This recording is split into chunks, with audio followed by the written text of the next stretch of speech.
ঘড়ির কাঁটা বিকেল 5:30টার ঘর ছুঁই ছুঁই।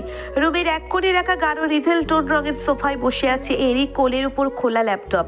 স্ক্রিন জুড়ে ভেসে চলেছে একের পর এক ফাইল, চার্ট, রিপোর্ট। নীলাভ চোখের দৃষ্টি মারাত্মক ঠান্ডা আর হিসেবি। এদিকে লেওয়ান এখনো শাওয়ার নিচ্ছে। শাওয়ারের ঝরঝর শব্দটা দেওয়ালের ওপাশ থেকেও পরিষ্কার শোনা যাচ্ছে। রনিয়া আর সায়ন এখন ছাদে একান্তে সময় কাটাচ্ছে। কিয়ৎক্ষণের মধ্যেই একজোড়া নুপুরে নিরিচিনি ধ্বনি ভেসে আসা মাত্রই এরিকের ভ্রু কুঁচকে গেল। ও তরাক করে সামনে তাকিয়ে দেখলো সাদা চুড়িদার পরা একটা মেয়ে কফির কাপ হাতে ওর রুমে এসে দাঁড়িয়েছে। ট্রেতে পরপর সাজানো 4টে ধোয়া ওটা কফির কাপ। আতসীর হাত দুটো মৃদু কাঁপছে। ও এগিয়ে এসে কম্পিত হস্তে ট্রেটা বেডসাইড টেবিলের উপর নামিয়ে রাখলো। রুমের নিস্তব্ধতা বিদীর্ণ করলো কাপের টুংটাং শব্দ। আতসী একবারের জন্যেও আশেপাশে তাকালো না, অথচ ষষ্ঠ ইন্দ্রিয় স্পষ্ট অনুভব করছে একছোড়া চোখের দৃষ্টি ওর উপরে নিবদ্ধ।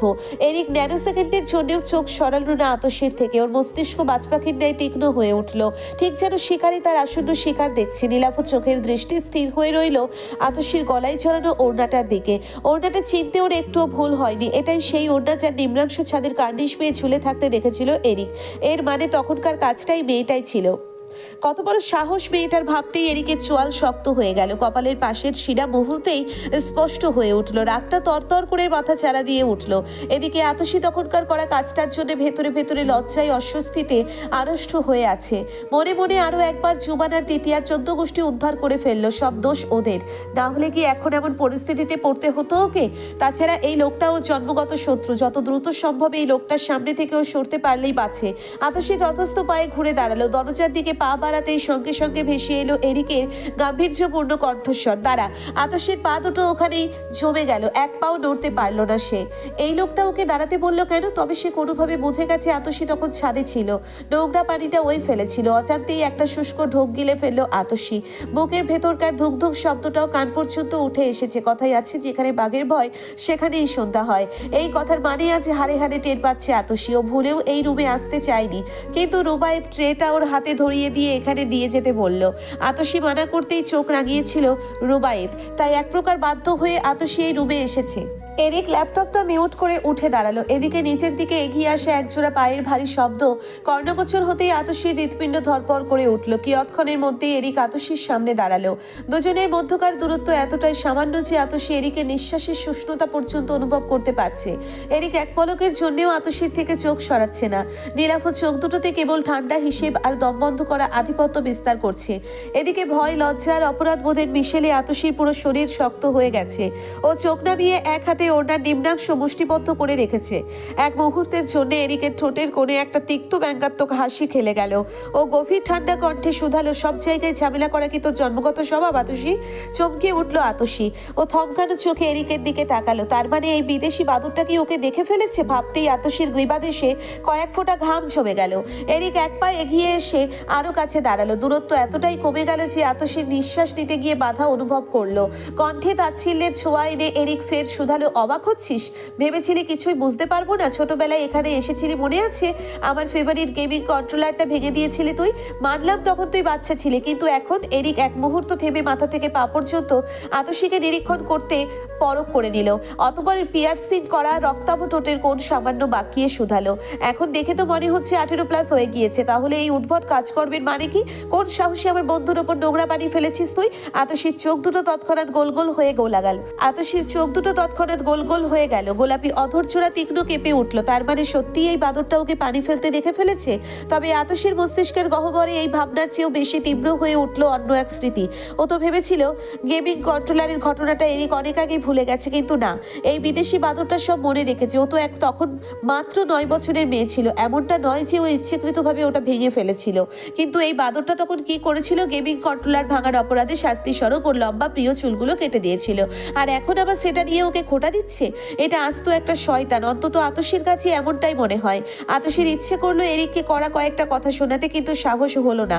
মনের ভাবনাটা মনে রেখে ঠোঁট টিপে দাঁড়িয়ে রইল আতসী। তখন না হয় গেমিং কন্ট্রোলার ভাঙার অপরাধে ওর চুল কেটে দিয়েছিল, কিন্তু আজ তো এর থেকেও ভয়ানক কাণ্ড করে বসে আছে সে। আজ তবে কি করবে? বাদরটা নোংরা পানি ফেলার অপরাধে ওর হাঁটু সমান চুলগুলো কেটে দেবে নাকি আবার? ভাবনাটা মাথায় আসতেই আতসীর কলিজা শুকিয়ে গেল। ও কয়েকবার চোখের পলক ঝাপটিয়ে এরিকের দিকে তাকিয়ে রইল। একে তো আতসী কোনো জবাব দিচ্ছে না, অপরন্ত তার দিকে এভাবে ড্যাপ ড্যাপ করে তাকিয়ে আছে দেখে প্রচন্ড মেজাজ খারাপ হলো এরিকের। হাত মুষ্টিবদ্ধ করে নিজের রাগটা সামলে নিল এরিক। ও দাঁত চেপে হিসিয়ে শুধালো, আমি তোর দিকে তাকিয়ে কোনো স্মৃতিচারণ অনুষ্ঠান করছি না। আতসী বল, কেন রিওয়ানের উপর নোংরা পানি ফেলেছিলি তুই? আতসী অস্বস্তিতে পড়ে গেল, গলার ভিতরটা শুকিয়ে গেল। জিভ দিয়ে আলতো করে নিজের ওষ্ঠদ্বয় ভিজিয়ে নিল সে। পর মুহূর্তেই কিছু বলার জন্য উদ্যত হতেই তৎক্ষণাৎ ওয়াশরুমের দরজা খুলে গেল। সাদা টি শার্ট ও ব্ল্যাক ট্রাউজার পরে বেরিয়ে এলো লিওয়ান। ভেজা চুল থেকে এখনো টুপটাপ করে পানি পড়ছে। গলায় ঝোলানো সাদা টাওয়াল দিয়ে অন্যমনস্কভাবে চুল মুছছে সে। সেই মুহূর্তে আতসীর উপর ওর চোখ পড়ল। সেই মুহূর্তে চোখ দুটোই একরাশ বিস্ময় নেমে এলো। কয়েক সেকেন্ডের জন্য কথা হারিয়ে দাঁড়িয়ে রইল সে। অতঃপর স্বাভাবিক ভঙ্গিতে এগিয়ে এসে আতসীর সামনে দাঁড়িয়ে হাসি মুখে বলল, ওয়াও, তোমার চুলগুলো তো ভীষণ সুন্দর। বিশ্বাস করো, এত লম্বা আর সুন্দর চুল আমি এর আগে কখনো দেখিনি। এই তোমার নাম কি? আচ্ছা দাঁড়াও, নাম যাই হোক আমার কোনো সমস্যা নেই। আমি ভাবছি তোমাকে এলোকেশী বলেই ডাকবো। তোমার সাথে পারফেক্ট ম্যাচ। কি বলো, সুন্দর হয়েছে তো নামটা? অপরিচিত যুবকের মুখ থেকে এমন ধরনের কথা শুনে আতসী ভ্যাবাচাকা খেয়ে গেল। এদিকে এরিক অগ্নিদৃষ্টিতে লিওয়ানের দিকে তাকালো। দুজনের বিপরীত মুখী দৃষ্টিতে অপ্রস্তুত হয়ে গেল লিওয়ান। দুজনে কেন এভাবে ওর দিকে তাকিয়ে আছে বুঝতে পারলো না সে। কি এমন ভুল বলেছে ও? সুন্দরের প্রশংসাই তো কেবল করেছে। এরিক দাঁত চেপে ঠান্ডা গলায় শুধালো, আতসী রুমে যা। আতসী বোকার মতো বলল, হ্যাঁ বলেছি রুমে যেতে। লিওয়ান সঙ্গে সঙ্গে বলে উঠলো, আরে এমন করছিস কেন? এখানে তো ওর সাথে পরিচয় হলো না। এখনো তো ওর সাথে পরিচয় হলো না। আচ্ছা এলোকেশী তোমার নাম কি? এতক্ষণ অসীম ধৈর্য সহকারে নিজের রাগটা কন্ট্রোল করে রেখেছিল এরিক, কিন্তু এবার আর সেটা সম্ভব হলো না। ও কড়া গলায় শুধালো, কথা কানে যায় না তোর? রুমে যেতে বললাম তো না তোকে আমি? এমন বজ্রাঘাতের ন্যায় ধমকে কেঁপে উঠলো আতসী। অপমানে কাজল টানা চোখ দুটো মুহূর্তেই জলে টলমলো করে উঠলো। এরিক পারছে না চোখের দৃষ্টিতে ওকে ভস্ম করে দেয়। আর এক মুহূর্তও দাঁড়াতে পারলো না আতসী। মাথা নিচু করে দ্রুত পায়ে রুম থেকে বেরিয়ে গেল। এরিক ধমকালো, কেন এভাবে মেয়েটাকে বুঝতে পারলো না লিওয়ান। ও হতবিহ্বল কণ্ঠে শুধালো, মেয়েটা ধমকানো কেন এভাবে? এত সুন্দর একটা বাকি কথাটা সম্পূর্ণ করা হলো না লিওয়ানের। তার পূর্বেই ওর চোখ গেল এরিকের রাগান্বিত মুখশ্রীর দিকে। এরিকের এভাবে রেগে থাকার কারণটা ঠিক বোধগম্য হলো না লিওয়ানের। তবে এই মুহূর্তে এরিককে ঘাটানোর রিস্কটা একদম নিল না সে। দেখা যাবে কোথাকার কোন ঝড় ওর উপর দিয়ে বয়ে গেছে। পরিস্থিতি সামলাতে লিওয়ান কোনো রকম জোরপূর্বক হেসে রুম থেকে বেরিয়ে গেল। দোতলার রুম ছেড়ে বেরিয়ে সিঁড়ি বেয়ে নিচে নামছিল আতসী। ড্রয়িং রুমে পা রাখতে চোখ পড়ল ধবধবে সাদা রঙের লম্বা সোফাটার মাঝখানে হেলান দিয়ে আরামসে বসে আছে জুবান। এক পা আর এক পায়ের উপর তুলে আইসক্রিম খাচ্ছে। মুখে এমন তৃপ্তির ভাব যেন দুনিয়ার সব শান্তি আজই ওর কপালে জুটেছে। টিভির স্ক্রিনে কে ড্রামার সিরিজ চলছে। জুবান মনোযোগ দিয়ে বাটি থেকে একের পর এক চামচ আইসক্রিম মুখে পড়ছে। জুবানের এই আরামটা সহ্য হলো না আতসীর। তিতিয়াকেও আচ্ছা মতো ছেড়েছে, কিন্তু যার জন্যে এত ঝামেলা, যার জন্যে সে এখনো দিব্যি পার পেয়ে বসে আছে, এটা হতে দেওয়া যায় না। আতসী কোনো শব্দ না করে সোজা জুবানের দিকে এগিয়ে গেল। জুবান বাটি থেকে আর এক চামচ আইসক্রিম তুলে মুখে নিতে যাচ্ছিল। ঠিক সেই মুহূর্তে ছো মেরে আতসী ওর হাত থেকে আইসক্রিমের বাটিটা ছিনিয়ে নিল। ঘটনার আকস্মিকতায় জুবান হতভম্ব হয়ে গেল। হাতটা মাঝ আকাশে থমকে রইল কয়েক সেকেন্ড। ও চোখ বড় বড় করে আতসীর দিকে তাকালো। পরক্ষণেই নিজেকে সামলে নিয়ে গলা চড়িয়ে বলে উঠল, এই সমস্যা কি তোর? আইসক্রিমের বাটিটা কেড়ে নিলি কেন? আতসী বাটিটা শক্ত করে ধরে দাঁড়িয়ে রইল ওর সামনে। চোখে বিরক্তির ঝিলিক দিয়ে শুধালো, সমস্যা আমার নাকি তোর? পুরো কাণ্ডটা করে বসে আছে কে, সেটা মনে করিয়ে দিতে হবে নাকি? বা মানুষজনের মধ্যে ঝামেলা বাঁধিয়ে দিয়ে তুই এখানে বসে রাজকীয় ভাব নিয়ে আইসক্রিম খাচ্ছিস? জুবানের ভ্রু কুঁচকে গেল। আতসী কি বিষয়ে কথা বলছে বুঝতে না পেরে বলল, হেডে কি ঘুরছে তোর বলতো? আমি আবার কি করলাম? নাটক করিস না জুবান। কে বলেছিল তোকে দিশাকে দিয়ে প্রপোজ করতে? তুই জানিস কি সাংঘাতিক ঝামেলা তুই বাঁধিয়েছিস? দিশার মামা দেখে ফেলেছে দিশাকে প্রপোজ করা অবস্থাতে। ওর মামা এখন ওর বিয়ে ঠিক করে ফেলেছে। মেয়েটা প্রচুর কান্নাকাটি করছে। এখন কি করে পরিস্থিতি সামলাবো বলতো? চাচ্চু সবসময় ঠিকই বলে, তুই ঝামেলা বাঁধানো ছাড়া আর কিছুই পারিস না। আরে আমি ওদের কথোপকথনের মাঝখানে ড্রয়িং রুমে উপস্থিত হলো রাজিয়া। রাজিয়াকে দেখে জুবানের অসম্পূর্ণ বাক্যটা আর সম্পূর্ণ করা হলো না। ছেলেকে খেতে দেওয়া আইসক্রিমের বাটিটা আতসীর হাতে দেখে রাজিয়া তৎক্ষণাৎ তেতে উঠল।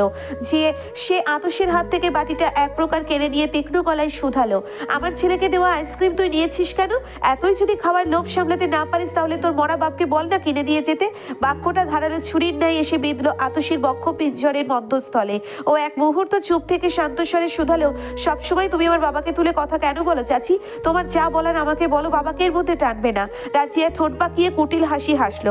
ওরে আমার মহারানী রে, বাবাকে নিয়ে কিছু বললেই দেখি গায়ে ফোসকা পড়ে যায়। জুবান প্রচন্ড বিরক্ত হলো মায়ের এমন আচরণে। ও তৎক্ষণাৎ সোফা ছেড়ে উঠে দাঁড়িয়ে বলল, তুমি থামবে মা? সবসময় ওদের ছোট করে কথা বললে তোমার হয় না? সবসময় ওদের ছোট করে কথা না বললে তোমার হয় না, তাই না? রাজিয়া ছেলেকে পাল্টা কিছু বলতে যাচ্ছিল, কিন্তু সেই মুহূর্তে ওর চোখ পড়লো সিঁড়ির দিকে। দোতলা থেকে ধীর পায়ে নামছে লিওয়ান, ওর পেছনে পেছনে নামছে রনিয়া আর সায়ন। রনিয়াকে দেখা মাত্রই রাজিয়ার মুখের ভাব পাল্টে গেল। মেয়েটাকে ওর বরাবরই ভীষণ ভালো লাগে। এমন সুন্দর মার্জিত রুচিশীল মেয়েই তো সে বহুদিন ধরে ছেলের বউ হিসেবে কল্পনা করে এসেছে। ও আতশীর পাশে এসে ফিসফিসিয়ে বলল, এই মেয়েটাকে আমাদের জুবানের পাশে খুব মানাবে, তাই না? মেয়েটাকে জুবানের বউ করে আনলে মন্দ হয় না, কি বলিস? কথার পরিপ্রেক্ষিতে আতশী কোনো জবাব দিল না। ও চোখ সরিয়ে জুবানের দিকে তাকালো। এদিকে লিওয়ান, সায়ন ও রনিয়া ততক্ষণে নিচে এসে দাঁড়িয়েছে। রাজিয়া যদিও কথাগুলো আসতে বলেছে, কিন্তু সায়নের কান এড়ালো না সেসব কথা। ও ঠোঁট কামড়ে হাসলো। পরক্ষণেই সবার সামনে একদম স্বাভাবিক ভঙ্গিতে রনিয়ার কোমর জড়িয়ে ধরে ও ঠোঁটে ডিপলি কিস করতে শুরু করলো। রনিয়াও স্বাচ্ছন্দ্যভাবে সায়নের সাথে তাল মিলিয়ে চললো। এহেন দৃশ্য দেখে রাজিয়ার চোখ দুটো কোটর ছেড়ে বেরিয়ে আসতে চাইলো। এসব কি? মেয়েটাকে তো ভালোই ভেবেছিল, এখন সে কিনা এতগুলো মানুষের সামনে দাঁড়িয়ে নির্লজ্জের মতো একটা ছেলেকে চুমু খেয়ে চলেছে। মাথার ভেতরটা ঝাঝা করতে লাগলো রাজিয়ার। আর এক মুহূর্ত সেখানটায় দাঁড়িয়ে থাকতে পারলো না সে। দ্রুত পায়ে ড্রয়িং রুমে ছেড়ে বেরিয়ে গেল। এই মুহূর্তে দোতলার করিডোরটা অস্বাভাবিক নীরব। করিডোরে রেলিং আঁকড়ে ধরা অবস্থায় দাঁড়িয়ে আছে এরিক। এতক্ষণ যাবৎ ঘটে যাওয়া পুরো ঘটনাটা চাক্ষুষ দেখেছে সে। চোখের দৃষ্টি স্থির ড্রয়িং রুমে দাঁড়ানো আতশীর হাঁটু ছুঁই ছুঁই লম্বা চুলে। চুলটা ঝর্ণার স্বচ্ছ জলধরার ন্যায় কোমর ছাড়িয়ে নেমে এসেছে। এরিক চোখ সরালো না, কেন জানি সরাতে ইচ্ছে করলো না। এরই মধ্যে লিওয়ান, সায়ন আর রনিয়া একসাথে গিয়ে সোফায় বসলো। টিভির স্ক্রিনে চলমান কে ড্রামাতে এখন কিসিং সিন চলছে। আমেরিকান কালচারে বড় হওয়ার সুবাদে এসব দৃশ্য ওদের কাছে একদম স্বাভাবিক, কিন্তু আতশী বিব্রত বোধ করলো। ও চোখ নামিয়ে ধপাধপ পা ফেলে কিচেনের দিকে চলে গেল। কিচেনের কাছাকাছি আসতেই রুবাই তোর হাতে একটা ট্রে ধরিয়ে দিয়ে বলল, এইটা নিয়ে গিয়ে ড্রয়িং রুমে দিয়ে আয় তো মা। আতশী এক মুহূর্ত ট্রের দিকে তাকিয়ে বিনা বাক্যে হাতে তুলে নিল।